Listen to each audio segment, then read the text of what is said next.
The Minister for Trade and Industry and Minister for Finance will be making related ministerial statements. I will allow members to raise points of clarification on all three statements after the third statement. Minister Gan.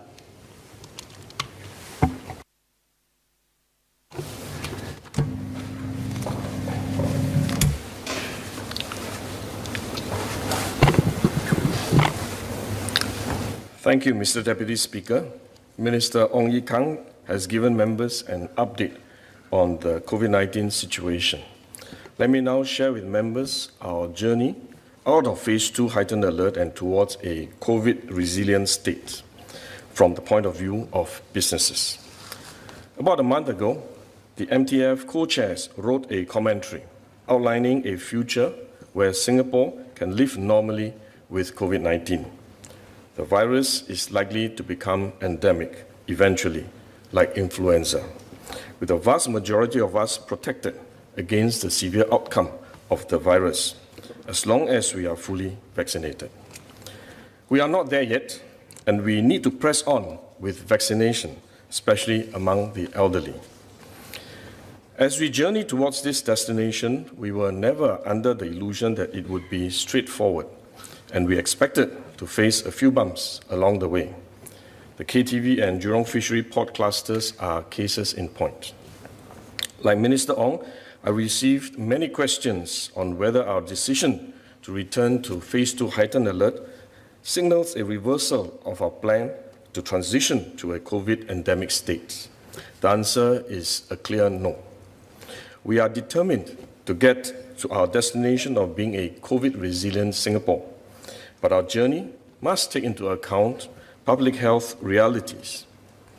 Sometimes we may need to take a detour if we see hazards ahead. This way, we can ensure that we will get to our final destination safely, even though it may take a little longer. The last 1.5 years has been a very difficult ride for our businesses. This is particularly so for sectors that are more affected by the tightening of safe management measures, such as F&B, retail, sports and gyms, and performance arts. I know that the impact on them must be very severe. Minister Wong and I met the F&B and Retailers Trade Associations last week.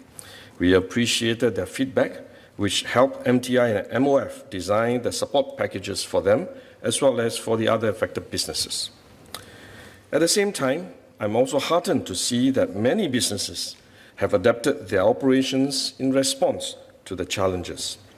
Food establishments and retail shops have leveraged online platforms, and gyms have turned to virtual classes or moved some of their classes outdoors. Nevertheless, we know that these efforts are insufficient to fully compensate for the loss of income from their usual business model.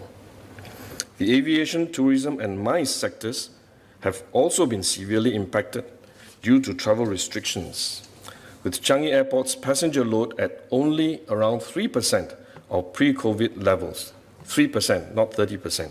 3% of pre-COVID levels. Demand in these sectors have plummeted. Some firms have pivoted to adjacent areas. For example, Singapore Airlines is now using some of its passenger planes to operate cargo flights to take advantage of the increase in cargo traffic, while operators in the tourism sector have come up with new and creative products to attract local visitors as foreign tourists have dried up. The Singapore Rediscover vouchers would have helped them somewhat. The construction, marine, and process sectors are also under tremendous pressure. They have had to make difficult but necessary worksite adjustments to protect workers' health and safety. At the same time, they have had to deal with labor shortages. As a result, many have faced project cancellations and delays or shied away from taking on new projects. We fully understand the challenges and uncertainties that our businesses and their workers are going through since the start of this pandemic. MTI has worked closely with industry and other government agencies to help businesses cope. We delivered 8 budgets over 1.5 years, including the Supplementary Supply Bill that we will be debating later, to marshal resources to support businesses and protect jobs. We introduced several schemes, such as the Job Support Scheme, Jobs Growth Initiative, rental relief, and tax rebates. We ensured that firms that ran into cash flow problems could gain access to credit by enhancing our enterprise financing schemes and working with the banks to put in place a moratorium on loan repayment. Together, these efforts have helped avert massive business failures, a much deeper recession, and higher unemployment. Businesses and workers have told us that while these support measures have been critical and helpful, they can only serve as temporary pain relief. They would much prefer to resume their business fully and for the economy to grow again. Many are therefore transforming their businesses to seek out new opportunities and prepare for the recovery. I think this is the right attitude to have. Even as we manage the short-term impact of the pandemic, we should not lose sight of the future. COVID-19 has wreaked havoc on almost every single economy in the world. But those which can respond well and take the opportunity to adapt and transform quickly will emerge stronger and move ahead of others. To ensure that we do not get left behind once the dust settles, we must turn this once-in-a-generation crisis into a once-in-a-generation opportunity to transform our businesses, develop new areas of growth, and strengthen our connections to the global economy. We recognize that it is not easy for businesses to juggle everyday challenges during the pandemic and the need to change and transform for the future. We need focused efforts. This is why we set up the Emerging Stronger Task Force, or EST, at the height of the crisis in May last year, to look at how Singapore should refresh and reimagine our economic strategies going forward. The EST formed 9 Alliances for Action, or AFAs, as a new model of public-private partnership to allow our businesses to move quickly and bounce back stronger. Some of the AFAs have delivered promising results. For example, the AFA on safe and innovative visitor experiences enabled us to test-bed several ideas for safe MICE events, which provided some relief for the MICE sector while also elevating its international profile. The AFA on supply chain digitalization saw the growing demand for supply chain transparency and resilience and created SG TradeX, which stands for Singapore Trade Data Exchange. As a digital infrastructure, SG TradeX allows businesses to share data with each other in a trusted and safe manner, thereby allowing them to optimize their supply chain flows through Singapore. With more trades coming through Singapore, our position as a key node in the global supply chain is further strengthened. For sectors that are doing well despite the pandemic, the government's focus is to add wind to their sails, to help them create new products, forge new partnerships, and break into new markets. These include the financial, ICT, biomedical manufacturing, and the electronic sectors. In particular, the biomedical manufacturing sector expanded significantly by almost 25% last year, while the electronic sector grew around 12.5%. The AFA on medtech product development is another good example of our new partnerships.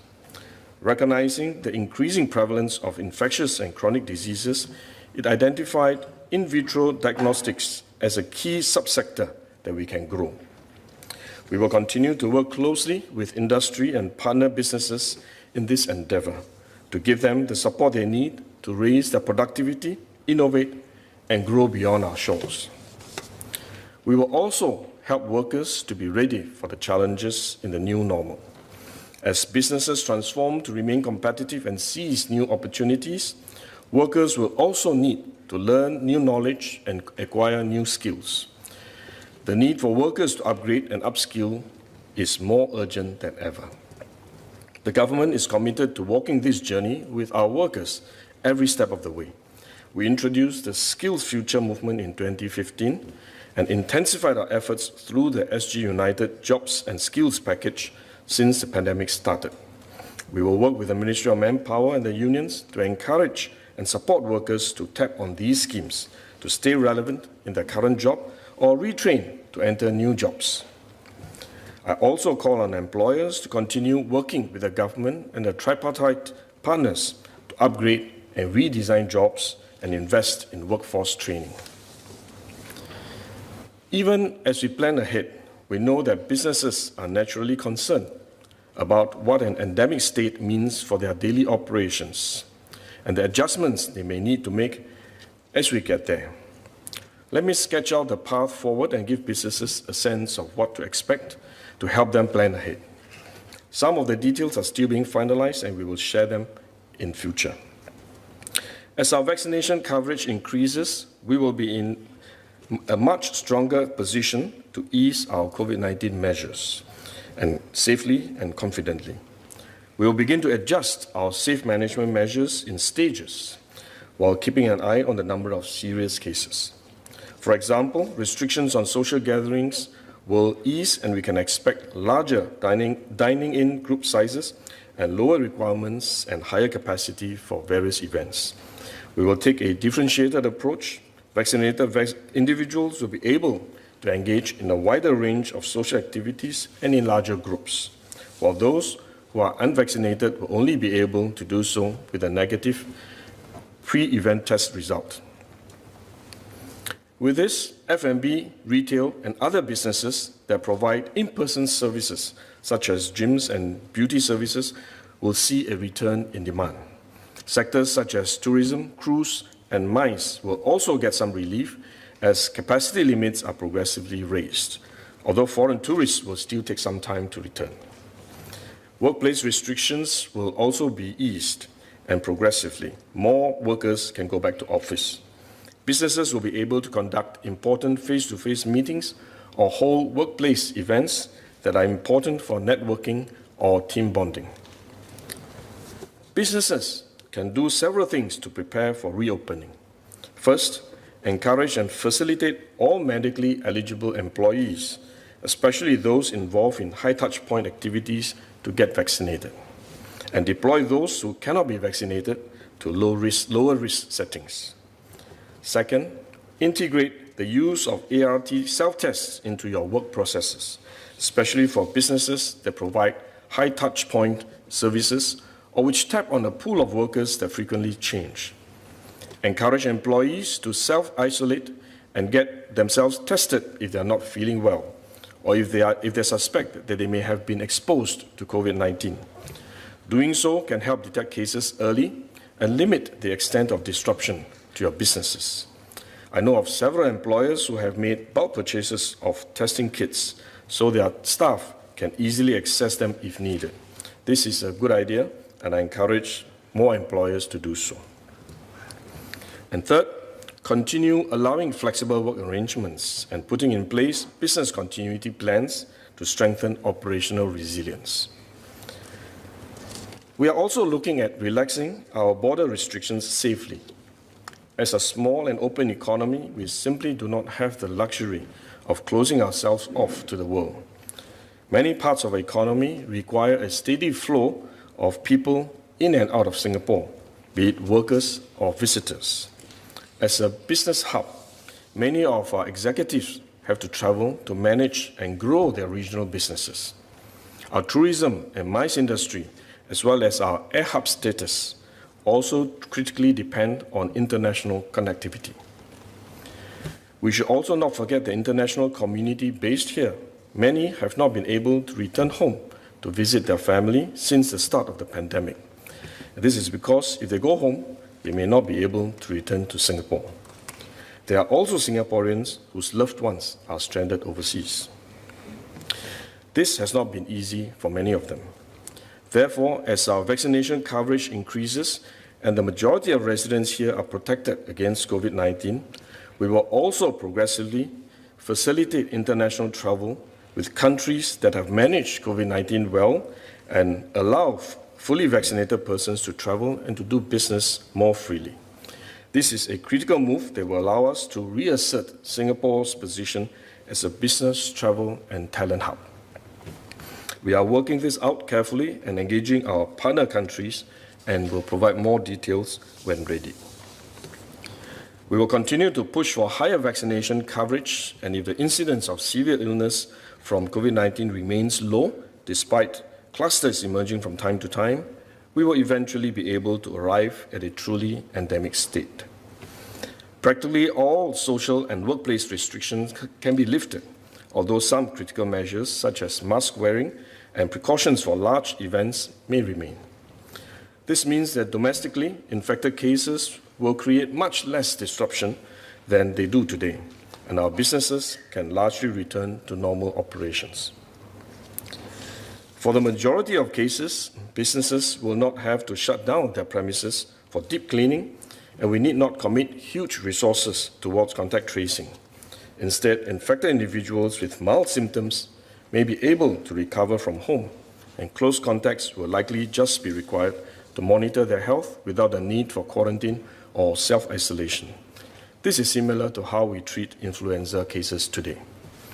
Globally, Singapore will likely be one of the highest vaccinated countries in the world. We will be able to regain strong air and maritime connectivity to a large number of countries, while ensuring that our healthcare system is well functioning and not overstretched by COVID-19 cases. This will make us one of the best places to work and live in the region and across the world. Businesses have in fact continued to show confidence in our strong fundamentals during the pandemic. Despite the challenging environment, investors committed $17.2 billion in investment in 2020, the highest in 12 years. More recently, we also attracted significant investment from major biomedical and electronics companies, such as Sanofi in April, BioNTech in May, and GlobalFoundries in June. But we cannot take this for granted. We will continue to work hard to pursue projects that help companies grow and create new jobs and meaningful careers for Singaporeans. Before I end, I would like to thank Singaporeans, our businesses, and our workers for walking this journey with us for the last 18 months. It has been tremendously difficult for many of you, and we are deeply appreciative of the commitment and grit you have shown. We are so close to reaching the end of the tunnel. We will soon achieve a high vaccination coverage, which will allow us to move decisively to a COVID-resilient state. I want to appeal to everyone to not lose heart and work together to press on in our journey. Thank you.